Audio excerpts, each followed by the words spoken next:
Shalom, Bapak Ibu yang saya kasih dalam Tuhan kita Yesus Kristus. Selamat malam. Selamat bertemu kembali dalam renungan malam pada hari ini, yakni hari Rabu tanggal 20 November 2024.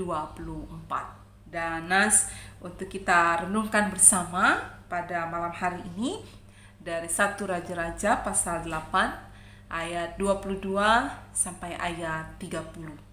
Ada dua ayat yang akan saya bacakan untuk menjadi perenungan bagi kita pada malam hari ini. Ayat tersebut adalah ayat 29 dan ayat 30 yang berbunyi demikian. Kiranya matamu terbuka terhadap rumah ini siang dan malam, terhadap tempat yang kau katakan, Namaku akan tinggal di sana. Dengarkanlah doa yang hamba-Mu panjatkan di tempat ini. Dan dengarkanlah permohonan hamba-Mu dan umat-Mu Israel yang mereka panjatkan di tempat ini, bahwa Engkau juga yang mendengarnya di tempat kediaman-Mu di sorga. Dan apabila Engkau mendengarnya, maka Engkau akan mengampuni. Demikian pembacaan nas Alkitab untuk kita renungkan bersama pada malam hari ini. Bapak Ibu jemaat yang dikasihi Tuhan, saya membuat tema untuk kita renungkan bersama pada malam hari ini. Tema itu adalah Bait Suci, tempat umat bersekutu dengan Allah. Bait suci, tempat umat bersekutu dengan Allah. Jemaat yang saya kasih dalam Tuhan, Daud merupakan ayah dari Raja Salomo. Daud bermaksud membangun bait suci, dan itu dipandang baik oleh Allah. Namun Allah berfirman bahwa yang akan membangun bait suci adalah anaknya Salomo.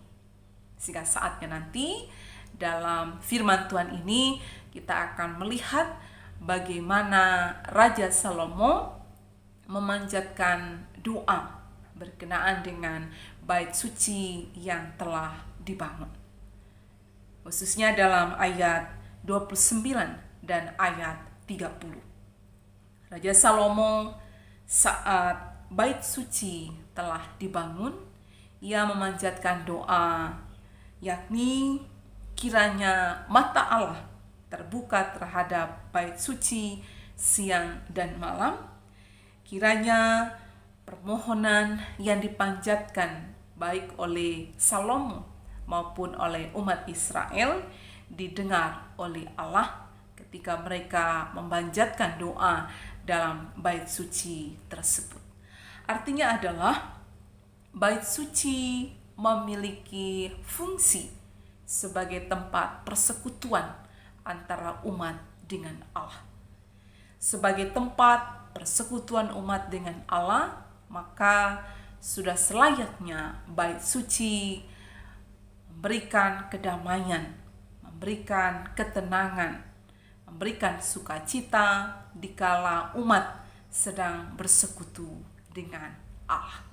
Bapak Ibu yang saya kasih dalam Tuhan kita Yesus Kristus, umat ketika mereka bersekutu dengan Allah di bait suci, ketika mereka memanjatkan doa-doa permohonan kepada Allah di bait suci, maka Raja Salomo memohon kepada Allah supaya doa-doa tersebut didengar. Bapak Ibu yang saya kasih dalam Tuhan kita Yesus Kristus, kehidupan kita dalam masa kini ketika kita beribadah dengan Allah di bait suci, di gereja, maka kita akan menjadikan gereja itu betul-betul berfungsi sebagai tempat kita bersekutu dengan Allah. Ketika kita telah datang ke gereja, maka hati kita tertuju kepada Allah, pikiran kita tertuju kepada Allah, kita memberi diri kita untuk bertemu dengan Allah, untuk bersekutu, berbicara dengan Allah. Oleh karena itu, dalam rumah Tuhan mestinya ada kedamaian, ada ketenangan, ada sukacita yang dirasakan.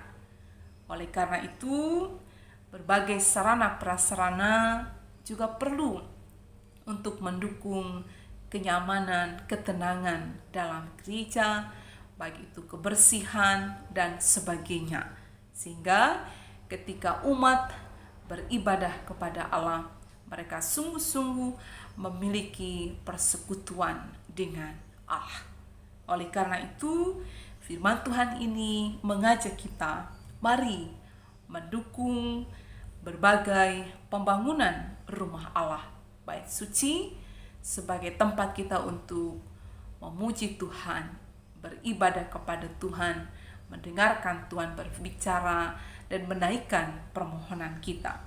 Mari menjadikan rumah Allah tempat yang penuh rasa aman, penuh rasa tentram, penuh kedamaian. Maka setiap umat yang telah berkeinginan untuk berangkat dan kemudian beribadah di gereja, hati mereka sungguh-sungguh telah dipersiapkan untuk bertemu dengan Allah. Menjadikan hati kita sebagai tempat Tuhan untuk bertahta selama-lamanya. Selain rumah Allah secara fisik, tempat kita bersekutu dengan Allah, kita pun menjadikan hati kita sebagai rumah bagi Allah untuk selama-lamanya ada dalam kehidupan kita. Bapak Ibu yang saya kasih dalam Tuhan kita Yesus Kristus, biarlah firman Tuhan ini mengingatkan kita ketika kita datang, ketika kita ada dalam bait suci, maka pandanglah bait suci sebagai tempat kita bertemu dengan Allah, sehingga kita akan mengupayakan hati penuh dengan ketentraman, pikiran yang tertuju kepada Allah, dan waktu yang sungguh-sungguh kita berikan untuk bersekutu dengan Allah. Kiranya Tuhan memberkati kita sekalian dan kita berikan hati kita sebagai tempat Tuhan bertahta. Amin. Mari kita bersatu dalam doa. Bapa, terima kasih untuk firman-Mu yang kami renungkan pada malam hari ini. Mengingatkan kepada kami ketika kami datang ke rumah Allah, ke bait suci, ke gereja-Mu, maka kami telah mempersiapkan hati pikiran untuk bertemu dengan Tuhan. Kami menjadikan diri kami dalam keteduhan. Kami turut mendukung berbagai sarana prasarana dalam rumah Tuhan, sehingga ada ketenangan, ada kenyamanan, ada damai sejahtera. Biarlah kami saling mendukung berbagai pembangunan rumah Tuhan. Kami juga boleh menjaga ketentraman, kedamaian, ketenangan dalam rumah Tuhan, sehingga saat kami bertemu dengan Tuhan, kami bertemu dalam damai sejahtera. Diberkatilah oleh Tuhan seluruh umat-Mu yang bersama-sama mendengarkan firman ini. Kami pun boleh menjadikan hati kami sebagai rumah Tuhan untuk selama-lamanya. Di dalam nama Tuhan Yesus Kristus kami berdoa.